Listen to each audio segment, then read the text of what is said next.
we've also got to do something that decreases cost, decreases complexity, and increases coverage. We have too many people that aren't covered or are underinsured. And I think those answers are out there. Welcome to the Business of Healthcare podcast from the Center for Healthcare Leadership and Management. The center is based at the Naveen Jindal School of Management at the University of Texas at Dallas. The show, like the center, brings together business leaders and other forward thinkers to discuss how best to meet the challenges of a rapidly changing, increasingly complex healthcare industry. I'm your host, Dr. Bob Kaiser, Director of the Master's Program in Healthcare Leadership and Management for Professionals. We welcome back to the Business of Healthcare podcast, Den Bishop, the president of Holmes Murphy, here on campus at UT Dallas. Den joined us a year ago for one of the first sessions of the podcast. For those of you who may not know, Holmes Murphy is an independent insurance broker serving leaders across the nation in areas of property casualty, employee benefits, and much, much more. So welcome back to the podcast, Den. Thanks. Glad to be here. So a year ago, you sat here and we talked about things, and we stop and think about what has happened in a year in healthcare. It's basically been exactly the same. Nothing has changed at all, has it? Well, I think it's all driven by what's going on in D.C., and everybody seems to be agreeing, or maybe not. So we said a year ago, and we've been saying for the last 2 years, that healthcare is going to rise higher in the public's attention and view, and it's going to be a key area of concern going forward. And I don't know, I think last night was another debate. I didn't know about it till this morning. I kind of forgot and didn't get plugged in. Been very, very busy with some other things. And to hear healthcare has indeed become a number one topic. Healthcare has consistently been the number one item/issue or concern for voters in the polling in the 2020 presidential election. Therefore, it has been the opening of every debate until last night. So I did watch last night's debate to kind of keep up and find out what they were going to say about healthcare.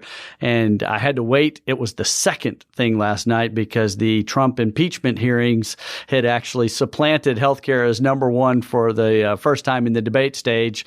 But I'm confident that healthcare will once again rise to the top with the voters.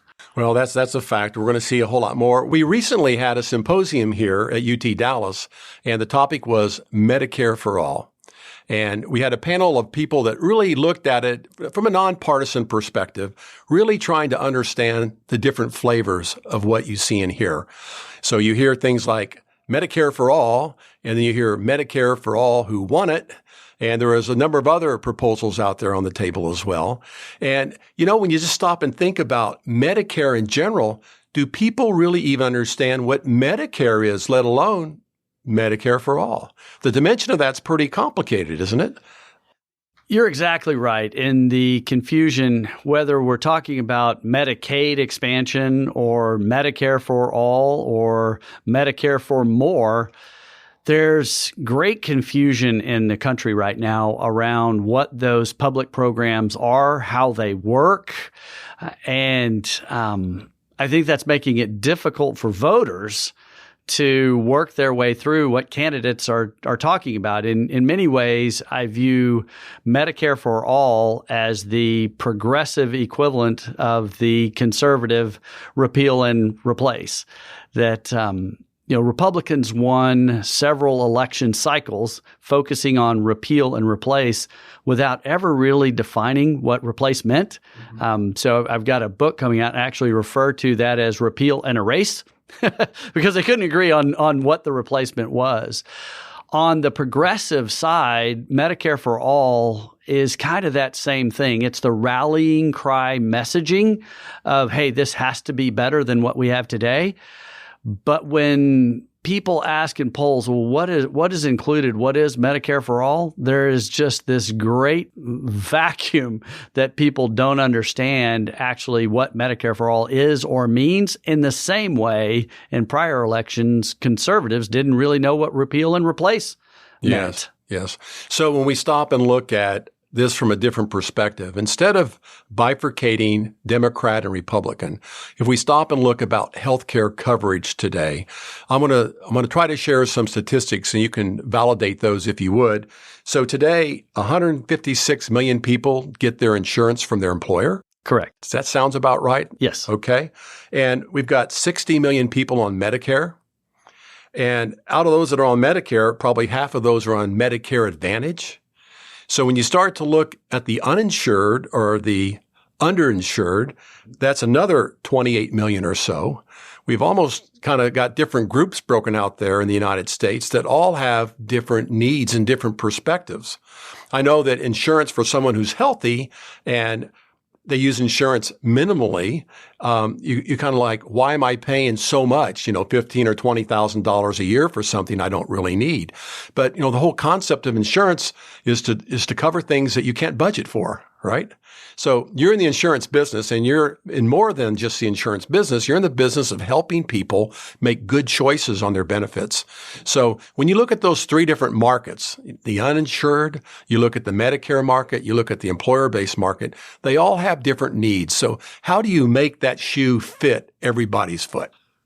That's a great question of how you make that shoe fit. And if a presidential candidate could eloquently describe how to find that, I think it's the prince looking for Cinderella. If the shoe can fit, would be magical. And the challenge that we have is really the way I look at it. There's two systems in this country, and there's multiple segments within that. But there's a public healthcare system, and there's a private healthcare system. And the public healthcare system includes Medicare, Medicaid, even the Affordable Care Act or Obamacare subsidized care. You've got those programs. And then you've got the private programs, and that's employer-sponsored insurance and also individuals who are out purchasing health insurance and get no subsidy or support anywhere. The way that those two big ships come together, I believe, is one of the challenges and opportunities that we have. And Medicare doesn't negotiate with hospitals or doctors. Medicare sets prices and tells people, here are the new rules and here's how you're going to do it. And the private system really has to respond to that or not respond to that. And one of our great opportunities is to figure out how we positively and proactively connect the private and the public healthcare systems. To ignore one or the other is to miss really what our unique opportunity is. And I think that opportunity is to find a system that doesn't crash the entire healthcare economy. I stay concerned about that. You can't pull all the money out of it and all the profit out of it. But we've also got to do something that decreases cost, decreases complexity, and increases coverage. We have too many people that aren't covered or are underinsured. And I think those answers are out there. Okay, so when we start to look at the problems in healthcare today, it's really easy to find who the bad guys are. And it's easy to sit there and go deep in that evaluation. So if you want to look at pharmacy and you see the middleman and you see these outrageous prices and markups, and you see these others that intervene. I saw a commercial the other day from GoodRx, and they said, I came in, I presented this coupon, and I saved $80 on my prescription. That confuses the public. So that there's some actors in that pharmacy benefit relationship that is not really transparent.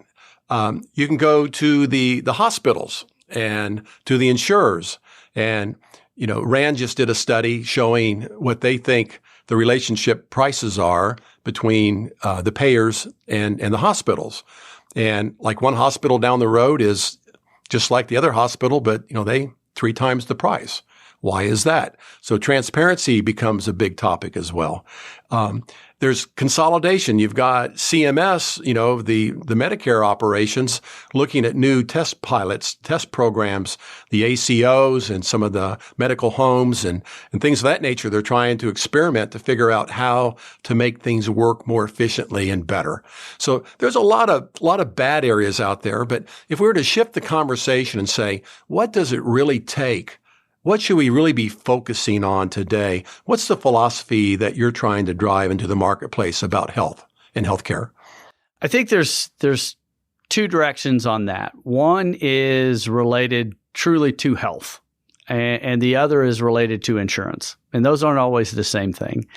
So if I talk about how we are viewing health and what do we think works, what do we think doesn't work, complexity is an issue that has to be considered, because we can suggest for an employer and their employees the most complicated, beautifully designed system in the world. But if the doctor doesn't know how to access it, if the insurance company doesn't know how to administer it, and the patient has no idea when to use it, it will never work. Yes. And our healthcare system is very, very, very complicated.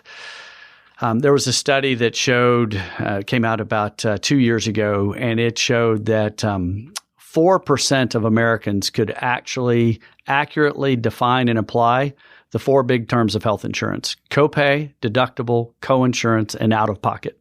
A whopping 4 out of every 100 people knows what those terms mean. And so even the basis of health insurance before somebody gets in the healthcare system is confusing. So when we look at health and what are we going to suggest, the three things that we look for, and when we can solve these three, it really works. The first is it has to be disease specific. That a vendor can come to us and say, we have this great thing, it's going to make everybody healthy. We'll define that. However, if they come to us with something that says it's disease specific, we can do this that will help with your cancer population. We can do this that will help with your overweight population. We can do this that can help with your diabetic population. If we can get it down to the disease that we're fighting and get really specific, employers can understand that. And they can go, great, I know how to measure that. I know how to look at that, because we're focusing in on the disease, not just randomly, I want to make people healthier. So disease specific is the first. Simple is the second. Anything that makes it more complicated for a patient or consumer, anything that makes the doctor's world more complicated is not going to work. So unless we can find a way to administer and communicate simply, then we don't go there, because we found that you don't get the result. And the third piece for us is physician connected. That we believe that the greatest good of insurance is to connect the at-risk patient with a medical provider or program that gives them the best chance of getting better. Mm-hmm. So if we can find programs and solutions that are disease specific, simple to communicate and administer, and physician connected. At the core, they connect the patient with the doctor.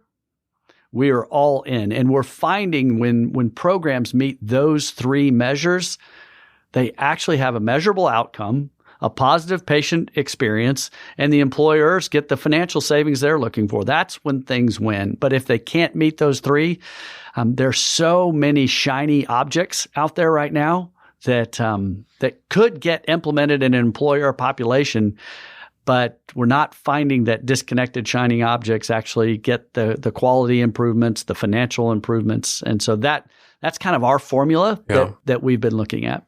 Well, that kind of fits into the social determinants of healthcare as well, that access that you're speaking of.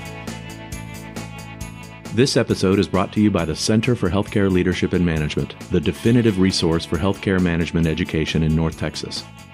The center is based in the Naveen Jindal School of Management at the University of Texas at Dallas. It plays a unique role in training the next generation of healthcare leaders to meet local, regional, and national demands. The Jindal School uses its strengths in accounting, administration, finance, marketing, and information systems to educate highly qualified personnel for healthcare administration and executive leadership positions. The center is home to 7 healthcare leadership and management programs, including undergraduate and graduate programs, as well as executive programs for physicians and working professionals. For more information, visit us online at jindal.utdallas.edu/healthcare. I was talking to a group the other day, and I said, everybody should belong to this strategy called the NRA. And the eyebrows were raised. And I said, NRA doesn't stand for what you think it does. It stands for nutrition, rest, and activity. those three things are kind of fundamental. If you have the right foods to eat and access to the right foods to eat, if you're educated on what nutritional food is, and if you get ample rest and sleep, which is so important, the studies have all shown that, and then to be active, to have some type of physical exercise. So I believe you have a subsidiary company inside Holmes Murphy called ACAP? Yes. Tell us about that and what it does. ACAP it's ACAP, and that stands for Accountable Care, Accountable Patient. And the belief inside of that was that if you've got the care provider side that's not high quality and connected, or you've got the patient that is not connected, either one of those failures fails anything we try. So we look for clinical solutions that can make a measurable impact on a population. And the reason that we don't call that company Holmes Murphy is we actually sell and distribute ACAP solutions, not only through Holmes Murphy, but through other brokers and consultants throughout the United States. And the belief that we had when we started the company, it's 12 years ago now when we started it, was that there were things that we could find and bump into that were bigger than Holmes Murphy, bigger than kind of our footprint. And we wanted to try to positively influence the entire industry, not just the customers we could reach. And so ACAP's been very active in many spaces. Probably our biggest success has been in the weight loss, metabolic syndrome space. We started down that path initially. My partner in founding ACAP is Wally Goma, and Wally had been the president of an HMO before he joined us. And as president of that HMO, he was responsible for all of their care management programs. And I was listening to him give a speech in Fort Worth. He had joined us about a year before, and he was talking about disease management programs. And he had run those for the insurance company. And he kind of transitioned it to that plus wellness programs. And I was in the room, and it just hit me that if we didn't come up with a consistent measure of wellness, that CFOs were going to stop paying for all this stuff.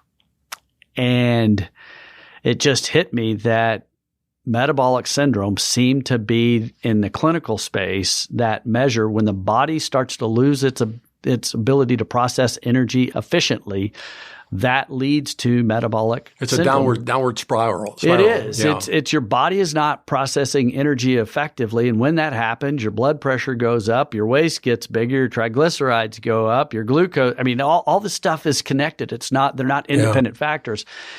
And our belief was if we could find a program and a way to reverse that risk cluster, then we could actually measurably prevent disease in employer populations.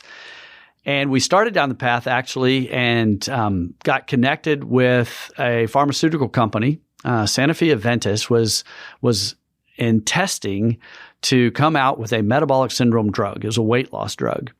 And that drug was being tested in Europe in its final clinical trials. And they unfortunately messed with the wrong part of the brain and had a series of suicides in their clinical trials. And they said, not only now, not ever, will we ever dust this off and bring it back. We can't possibly do it. So we moved from a pharmaceutical solution to having to find a behavioral solution and bumped into a business partner, Marcia Upson, who had created a program called Naturally Slim. And today we have over 1 million people that have gone through that program. And in the course of that, about 45% of the people who have entered that program with metabolic syndrome present in their bodies 10 weeks later have that risk cluster reversed. So wow. It's been a great thing to watch and to be a part of watching Marcia's family's great science get brought into the employer space. Well, make that 1,000,001 because I've actually used the Naturally Slim program here at the university. It's part of our benefits package through Blue Cross Blue Shield. And you don't have to be in a situation that you have a metabolic syndrome to take advantage of it. Correct. You can be in great health and a very active lifestyle, but it does change your behavior, which is one of the hardest things to do. And when you understand how to control your hunger and how to eat more appropriately, not only but portion, but timing, etc. All those little things, little bitty baby steps are what makes the huge, huge difference in your lifestyle and your health. So thank you for that program. We've all are enjoying it here, and I know it'll continue to be successful. Let's shift gears here a little bit and talk about some of the disruptive innovation that's taking place. I know you can't escape a conversation today where you don't hear about someone like Walmart opening a clinic in Dallas, Georgia. Looks very attractive to people there to get clinical services. Other places where innovation's taking place, you see the CVS stores now getting ready to roll out these CVS hubs. By the way, CVS stood for Customer Value Store. That's what CVS stood for, Customer Value Store. And they're really refocusing that value into healthcare. And you'll be able to walk into a CVS hub where you see workout equipment and nurse practitioners, and I'm sure they could probably put a spinal clinic in there too. Where does this stop? I mean, this is really starting to engage primary care in a different way. It is. And employers are questioning their role in health because of the cost. So that's forcing some employers to do on-site clinics and do things at an employer base. It's creating opportunities for retail companies like CVS or even Walmart to look and figure out what role they play in the delivery of health. We have a crisis coming with not enough primary care physicians in this country, and I don't see a pathway to easily solve that. So we're going to have to figure out how to extend high-quality primary care. And I stay anxious about whether it's on-site services or clinic services, if they're disconnected from a primary care hub, then that doesn't meet, as a consultant, my criteria of this is going to work well. But when you have those clinic services and you do connect them where the information flows to and ultimately is controlled by a high-performing primary care group, we see phenomenal results. An example of that would be over in Fort Worth, where the city of Fort Worth started to look at clinics. They realized costs were out of control. One year they were $25 million off budget based on healthcare, had to get things under control, started to do things dramatically differently. They realized that in Tarrant County, the behemoth in terms of care delivery is Texas Health Resources. And instead of going with an independent company that was going to be disconnected from the healthcare system, they ultimately partnered with THR so that the clinics that the city was running are connected to the providers that are connected to THR to give it a chance to be an organized system of care.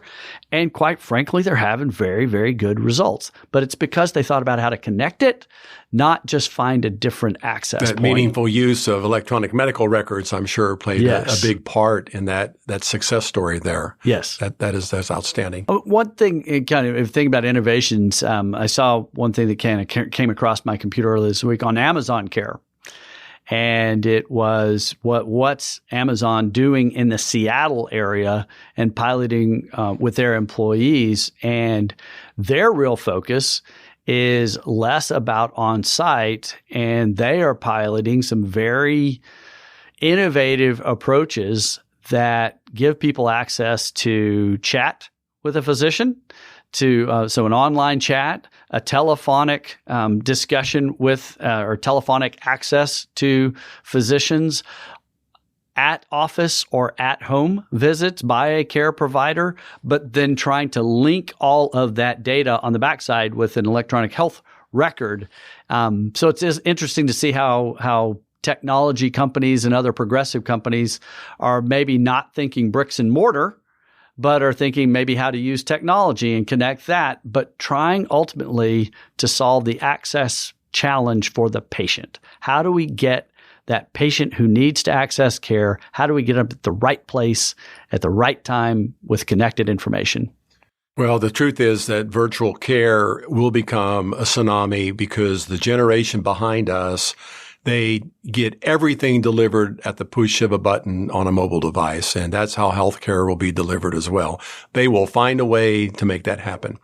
One last question here. As we look at the large employer space where you have a lot of interest and a lot of success, do you see a defined contribution model starting to arise where the employer would say to the employee, here's the money, you go take care of it yourself. We're out. We're no longer like Shark Tank. I'm out. We're not going to be, we spent, $3 billion last year for 185,000 employees and, that's $30,000 each. And we're not in this anymore. Do you see any trend formulating there with the defined contribution approach?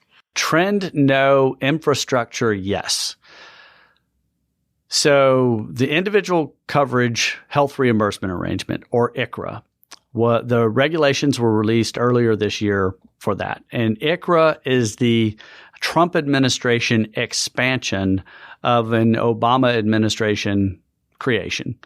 So I don't think anybody told either former President Obama or President Trump that they agreed, but they did on utilizing health reimbursement arrangements so that an employer could truly move to a defined contribution approach, give their employee tax-preferred money, and the employee goes and buys the individual coverage of their choice. So the employer no longer has a health plan. ICHRA, which came out earlier this year and is the ICHRA becomes effective on January 1st of 2020. So ICHRA stands for Individual Coverage Health Reimbursement Arrangement, ICHRA, ICHRA. I don't anticipate many employers are implementing here, shortly, because the administrative companies and others are just building up that capability. So the legislative and the tax policy is now in place for a large employer to truly move to 401k style defined contribution. Here's your money. I'm out. If they do that, they also can meet their Affordable Care Act mandate. So if you have the right ICHRA strategy as an employer, you do not have to offer another health plan. That can qualify as your plan. The challenge that large employers have right now is we're virtually at zero effective unemployment. Yeah. And so I don't see large employers making a big move down this path. The war for talent. The war for talent will suppress that. We'll have to have you back to talk about that in the future. Yeah. I know the health savings account's been out for 15 years, and it took 5 years for the plan sponsors to understand it, another 5 years for the employees to get it, and finally it's being utilized. So there is a timeline for adoption on these things. Can I give you an analogy of a peanut butter and jelly sandwich? Please do. So let's call ICHRA the peanut butter. So the peanut butter's on one slice of bread. The gap that's there today is individual coverage options are pretty limited. It's companies like Oscar and others that employer sponsors haven't heard of that are in that. Molina, Oscar are in that space. United Healthcare, not so much. Blue Cross in many states, no. So it's not the players and partners they've been used to. If we end up in some type of public plan option out of a presidential election and they say in the individual market, we want to offer a Medicaid-based or a Medicare-based government option to compete with private insurance, but only in the individual marketplace, that would be the jelly on the other piece of bread that would cause an employer to say, now I have a platform through ICHRA. Now I have choice because there's a Medicare option that's very affordable that's available in the individual market. If that option became a reality, then you would see a tidal wave of large employers saying, here's your peanut butter and jelly sandwich. It's now complete, and we are out of healthcare, and we now just fund your choice. It's a Reese's cup all over again. Correct. All right. Very good. Well, I tell you, this has been a great session. We want to have you back again. It's a delight to get current with you and see what's going on. And you're a great neighbor to be with us here in Dallas. And so thank you again for taking the time to join us in the studio today. Thank you very much. Thanks for listening to the Business of Healthcare podcast. Join us online at businessofhealthcarepodcast.com to find episode links, notes, and more. Be sure to subscribe to the Business of Healthcare podcast on Apple Podcasts or your favorite podcasting app. To learn more about the Center for Healthcare Leadership and Management, go to jundal.utdallas.edu and then search under the Center and Institutes tab on the navigation menu. Also, we want to hear from you. If you'd like to provide feedback, make suggestions for future guests or show topics, or just want to get in touch with us, email us at healthcarebizpodcast@utdallas.edu. Biz is spelled B-I-Z. And let us know how we're doing. I'm your host, Dr. Bob Kaiser, with the Center for Healthcare Leadership and Management, where we're leading change by changing how we lead.